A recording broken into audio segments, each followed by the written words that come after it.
You shall have the answers to all of your questions. Out of the question. I don't even know you. I'm going to call the police, whether you like it or not.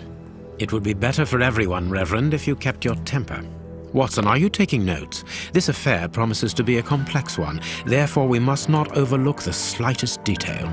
Yes, Holmes. I am keeping a meticulous set of notes. I have created a very clever deduction board. One thing we can be sure of at the moment is that this crime was not for gain. The Reverend has informed us that nothing valuable was stolen, and indeed, it would seem that the Bishop had nothing of any worth to take. Very good, Watson. Do continue.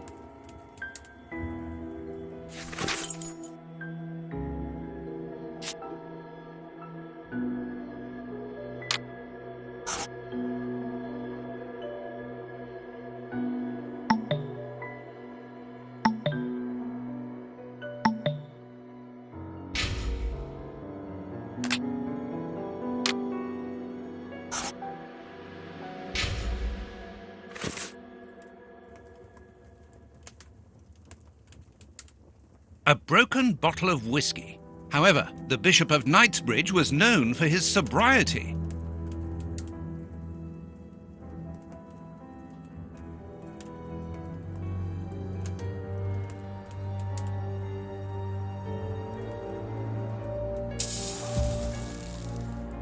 You can see by his expression that he suffered terribly. His mouth is covered in blood, and I can make out strips of skin between his teeth.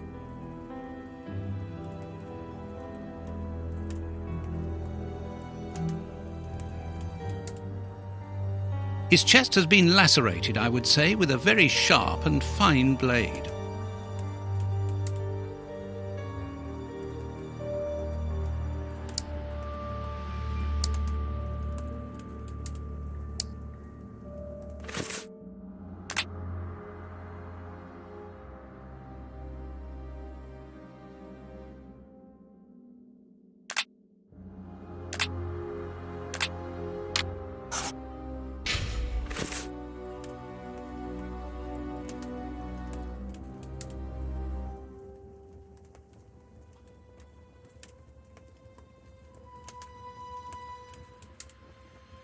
The fingers have been crushed and violently struck.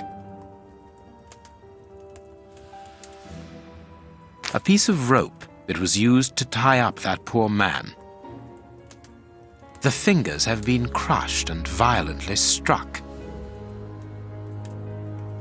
His forearms have been ripped. Pieces of skin have been torn off. What do you think, Watson? I'd say that he was eaten alive. Yet I've noticed a curious degeneration of the skin tissue around the wounds. My dear friend, everything points to this man having gnawed at his own forearms. That's unbelievable, Holmes. His stomach is covered in scratches. Quite evidently, they weren't made recently. So, these wounds were not made by his murderers.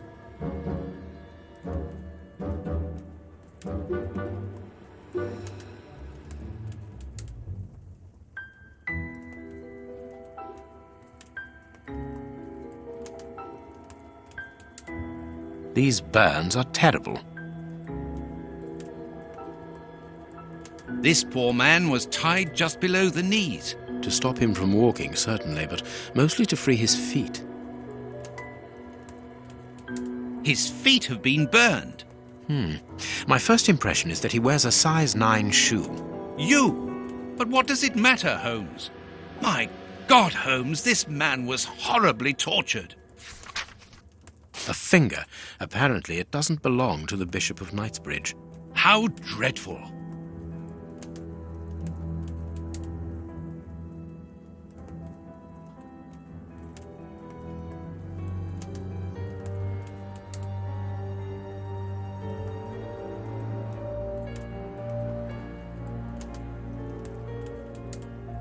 Something is missing here. Oh, yes? And what might that be? His shoes. Watson, his shoes are missing. This stove is filled to overflowing.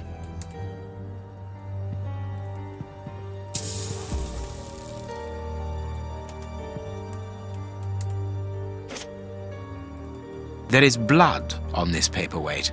This paperweight was used to crush the victim's fingers.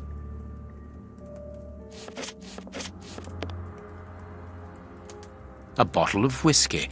I can make out fingerprints stained with blood and dirt.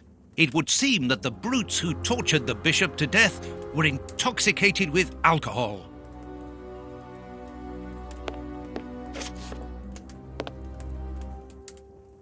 A broken phial and blood near the neck. What a strange smell. Phew. Chemical components, I think.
It's a cilice designed to bruise the person wearing it.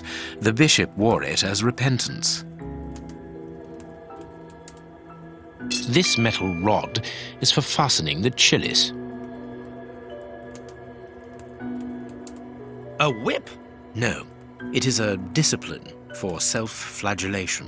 This very pious man must have had the habit of mortifying his flesh as a means of repentance.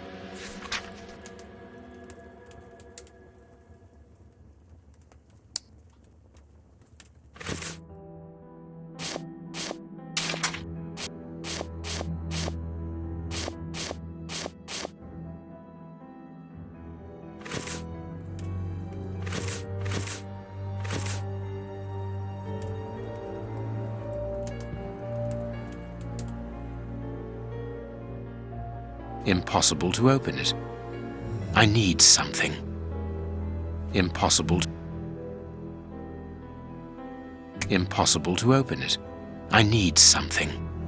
Reverend, I'm missing something, an implement with which to open this chest. Could you tell me where to find it? No, go to the devil! What are you afraid of, Reverend? What is inside the chest? I'm not afraid of anything. In fact, I do have the necessary implements, but if I have to give them to anyone, it will be to a representative of the law and no one else.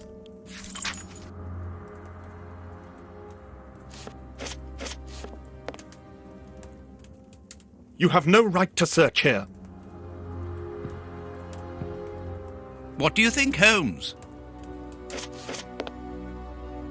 Watch where you're putting your feet, Watson. Have you noticed these prints upon the ground? Well, yes, those muddy marks.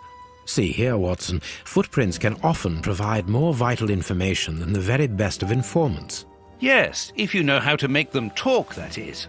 It's child's play, Watson. We will begin by excluding the contaminating prints, which are yours and mine from where we came in, and those of our dear Reverend who was so impatient to call the police.